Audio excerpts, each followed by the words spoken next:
آپ نے سنا ہوگا پچھلے 15-20 دن سے UCC کے نام پر شور مچا رکھا تھا.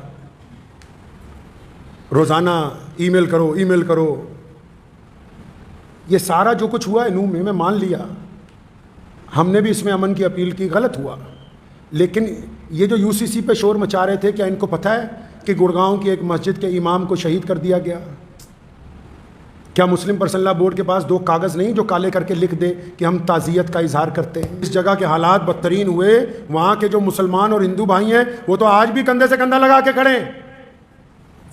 سرکار کو کہنا چاہتا ہوں کہ ناکامی کسی کی نہیں ہوتی, ناکامی حکومت کی ہوا کرتی ہے.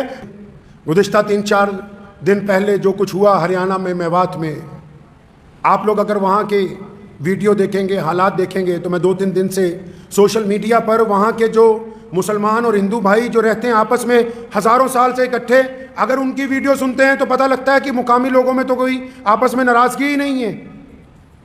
اور اگر سوشل میڈیا والوں کو دیکھ لیں گے یا آج کل جو بڑے بڑے میڈیا گھرانے ان میں سے کچھ کو دیکھ لیں گے, تو پہلے رواج ہوتا تھا کہ کئی بار 2 لوگ آپس میں ناراض ہوتے تھے تو تیسرا صلح کرانے آتا تھا. آج کل انہوں نے رواج بدل لیا کہ اگر 2 لوگ ناراض ہوں تو تیسرا نمک چھڑکنے کے لیے آتا ہے. تو اپنے آپ کو ان لوگوں میں کبھی شامل نہیں کرنا جو نمک چھڑکنا چاہتے ہیں. اسلام نے امن کا پیغام دیا, محبتوں کا پیغام دیا ہے, بھائی چارے کا پیغام دیا ہے. نفرت کے لیے کوئی جگہ نہیں ہے. ہمارے معاشرے میں نفرت کے لیے کوئی جگہ ہے ہی نہیں. نفرت کی سیاست بھی نہیں, نفرت کا دین بھی نہیں.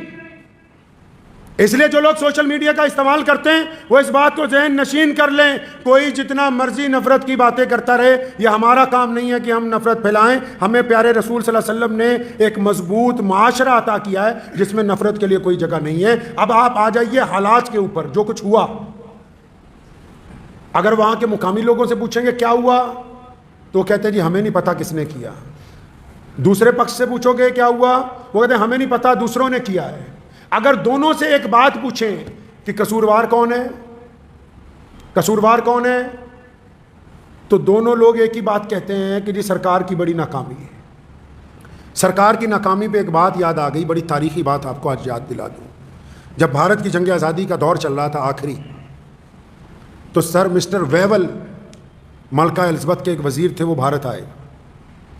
تو مسٹر ویول نے بھارت کے الگ الگ سوتنترتا سینانیوں سے, جو چوٹی کے لوگ تھے, ان سے ملاقاتیں شروع کی, یہ جاننے کے لیے کہ لوگ کیسی آزادی چاہتے ہیں, کیا کیا چاہتے ہیں. انگریز کیونکہ شاطر تھا. میرے دادا جو بھارت کی جنگ آزادی کے ان انگلیوں پہ گنے جانے والے لوگوں میں سے ہیں جنہوں نے اپنی ساری زندگی اس دیش کو آزاد کرانے کے لیے لگائی, رئیس الاحرار مولانا حبیب الرحمن لدھیانوی رحمۃ اللہ علیہ. ونڈسر پیلس میں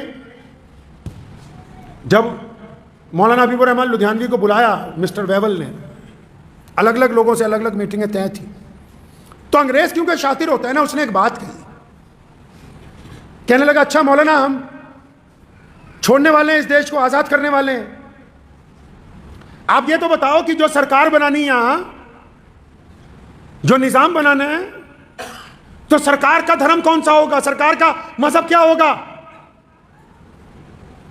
کیونکہ انگریز یہ سمجھتا تھا یہ جو نیتی ہے لوگوں کو آپس میں لڑانے کی, یہ اس مٹی میں یہ بیج انگریز نے بویا. انگریز یہ سمجھتا تھا کہ بھارت کا اتنا بڑا مولوی ہے, لاکھوں لوگ اس کے پیچھے چلتے ہیں, تو میں ان سے ہی پوچھوں کہ جب آزاد ہو جائے گا دیش تو سرکاری دھرم کیا ہوگا؟ اور انگریز یہ سمجھتا تھا کیونکہ مولانا تو مسلمان ہیں تو یہ کہیں گے کہ بھائی سرکاری دھرم تو اسلام ہونا چاہیے. پھر جب دوسرے آئیں گے ان سے پوچھوں گا, وہ کہیں گے نہیں ان کا نہیں ہمارا ہونا چاہیے. تو اس وقت رئیس الاحرار مولانا حبیب الرحمن لدھیانوی رحمۃ اللہ علیہ نے جو تاریخی بات کہی وہ آج کی سرکاروں کو بتانا چاہتا ہوں, اور فرمایا مسٹر ویول, اسلام نے ہمیں یہ سمجھایا ہے, ہمارے مذہب نے ہمیں یہ سمجھایا ہے کہ جو سرکار ہوتی ہے نا, جو حکومت ہوتی ہے, اس کا جو قاضی ہوتا ہے, اس کا جو جج ہوتا ہے, اس کا جو کمشنر ہوتا ہے, اس کا جو ڈپٹی کمشنر ہوتا ہے, اس میں جو ایس پی ہوتا ہے, اس میں جو وزیر داخلہ ہوتا ہے, اس میں جو مکھ منتری ہوتا ہے, اس میں جو پردھان منتری ہوتا ہے, اس میں جتنے بڑے بڑے عہدیدار ہوتے ہیں جو سرکار کی کرسی پر بیٹھ جاتے ہیں. تو کہا تھا کہ مسٹر ویول تمہیں غلط فہمی ہو گئی, تم یہ سمجھتے ہو کہ میں یہ کہنے والا ہوں کہ سرکار کا دھرم اسلام ہوگا. فرمایا سنو, ہمارے دین نے ہمیں یہ سمجھایا کہ جب کوئی بھی آدمی سرکار کی کرسی پر بیٹھتا ہے تو اس کا مذہب انصاف ہوتا ہے، اس کا مذہب عدل ہوتا ہے، وہ لوگوں کے ساتھ برابری کرتا ہے، اس وقت وہ کسی ایک مذہب کو چاہنے والا نہیں ہوتا۔ آج بھی اگر ہم یہ چاہتے ہیں کہ امن قائم رہے، محبتیں قائم رہیں، تو ہمیشہ یاد رکھیے نفرت پھیلانے والے لوگ کم ہوتے ہیں، لیکن محبت والے کیونکہ چپ رہتے ہیں، ایک دوسرے سے پیار کا اظہار نہیں کرتے، اس لیے آپ کو دور سے نفرت پھیلانے والے ہی نظر آتے ہیں۔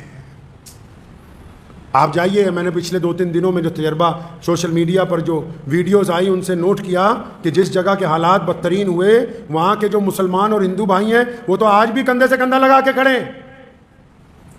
سرکار کو کہنا چاہتا ہوں کہ ناکامی کسی کی نہیں ہوتی، ناکامی حکومت کی ہوا کرتی ہے، اور یہ جو سبق دیا سوتنترتا سینانیوں نے کہ جو سرکار ہے، سرکار کا دھرم لوگوں کے لیے برابری کے ساتھ امن کو قائم کرنا، شانتی کو قائم کرنا، ان کے لیے اچھی سہولتیں رکھنا، اگر ہم برابری کو قائم رکھیں گے تو پھر کوئی بھی آدمی گستاخی نہیں کرے گا۔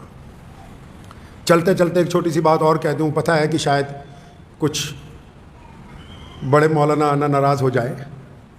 آپ نے سنا ہوگا پچھلے 15-20 دن سے UCC کے نام پر شور مچا رکھا تھا، روزانہ ای میل کرو۔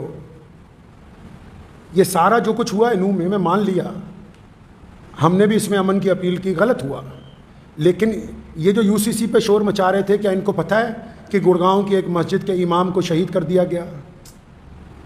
کیا مسلم پرسنل لا بورڈ کے پاس 2 کاغذ نہیں جو کالے کر کے لکھ دے کہ ہم تعزیت کا اظہار کرتے ہیں؟ ایمبولینس کروانے سے، جنازہ ہونے سے شہیدوں کا حق نہیں ادا ہوتا؟ شہادت کے خون کے جو دھبے ہیں نا، جب شہید کو انصاف ملتا ہے، اور ہمارے ملک میں تو اللہ کا شکر ہے کہ عدالتیں قائم ہیں اور ایسے اچھے لوگ موجود ہیں جو انصاف کی لڑائی کے لیے آواز اٹھاتے ہیں۔ جن کا نقصان ہوا فسادات میں، سرکار نے سب کے لیے کہا ہے کہ ہم راحت دیں گے، معاوضہ دلوائیں گے۔ تو یہ جو امام صاحب شہید ہو گئے، کہ جتنی بڑے بڑے مسلمانوں کی آرگنائزیشن ہے، کیا کسی نے اپنے منہ سے کہہ دیا کہ ہم 1-2 کروڑ روپیہ اس کے گھر والوں کو دے دیں گے؟ اس کا ذکر ہی نہیں۔ ہاں، لیکن جو UCC پہ ای میل کروا رہے تھے، کیونکہ سارا کام ان کو اماموں سے لینا ہے بھائی، مسجدوں سے اعلان کروانے، مسجدوں میں اشتہار چپکانے، مولویوں کو ہی کہنا ہے، اور جب ایک مولوی کے ساتھ زیادتی ہوئی تو یہ سارے کے سارے چپ ہیں۔ کچھ تو کہو، ہمدردی کے لفظ صحیح، تعزیت کے لفظ صحیح، انصاف کے لفظ صحیح۔ حکومت تو جو کر رہے گی کارروائی کر رہی ہے، آپ نے کیا حق ادا کیا؟ میں ابھی ان کا آفیشیل چینل میں نے نماز سے کچھ دیر پہلے کھولا، مسلم پرسنل لا بورڈ کا، ان کے آفیشیل چینل میں کوئی ذکر نہیں ابھی تک آیا کہ گروگرام کی ایک مسجد کے امام کو ناحق مار دیا گیا، کوئی ذکر نہیں آیا۔ ہاں، UP کی ایک جو مسجد کا مسئلہ چل رہا ہے ہائی کورٹ میں، اس کے لیے 2 پریس نوٹ آئے ہوئے تھے، تو ہم تو بہت چھوٹے سے لوگ ہیں بھائی، بس اتنا پتہ ہے کہ پیارے نبی صلی اللہ علیہ وسلم طواف کر رہے تھے اور بیت اللہ کی طرف دیکھا اور فرمایا بیت اللہ تیری تو بڑی عظمت ہے۔ کیا فرمایا پیارے پیغمبر صلی اللہ علیہ وسلم نے؟ اور بیت اللہ تیری تو بڑی عظمت ہے، کوئی تیری قیمت نہیں دے سکتا۔ فرمایا تیری قیمت نہیں کوئی دے سکتا۔ آج بھی بیت اللہ کو کوئی پتھر لے آئے، کوئی قیمت دے سکتا ہے دنیا میں؟ اس کی مول لگ سکتا ہے؟ ویسے بھی اگر یونیسکو کی رپورٹ پڑھ لیں تو دنیا کی سب سے مہنگی پراپرٹی اس وقت ورلڈ میں وہ حرم شریف مکہ المکرمہ ہے، اب تک کی، جہاں اتنا پیسہ لگ چکا ہے کہ اس کے برابر ابھی دنیا کی کسی پراپرٹی کے اوپر اتنا پیسہ نہیں لگا ہے۔ تو پیارے پیغمبر صلی اللہ علیہ وسلم نے کیا کہا بیت اللہ کو دیکھ کے؟ فرمایا تیری کوئی قیمت نہیں دے سکتا، انمول ہے تو۔ لیکن فرمایا سن، ایک کلمہ لا الہ الا اللہ محمد الرسول اللہ صلی اللہ علیہ وسلم پڑھنے والا تجھ سے بھی زیادہ اللہ کو عزیز ہے۔ تو کم از کم آنے والے جو دن ہیں، ہم جتنے لوگ ہیں نفرت کو کم کرنے کے لیے، خاص کر سوشل میڈیا پہ جو لوگ نفرت پھیلاتے ہیں، اس نفرت کو آگے فارورڈ کرنے کی بجائے ڈیلیٹ کریں، اس کی رپورٹ کریں۔ نفرت کے پرچار کے حصے دار نہیں بننا ہے، نفرت کے حصے دار نہیں بننا ہے۔ ہم محبت کا پیغام لے کے آئیں اور ہمارے دل میں کوئی خوف نہیں ہے، کوئی ڈر نہیں ہے۔ اللہ تبارک و تعالیٰ نے اہل ایمان پر یہ فضل فرمایا،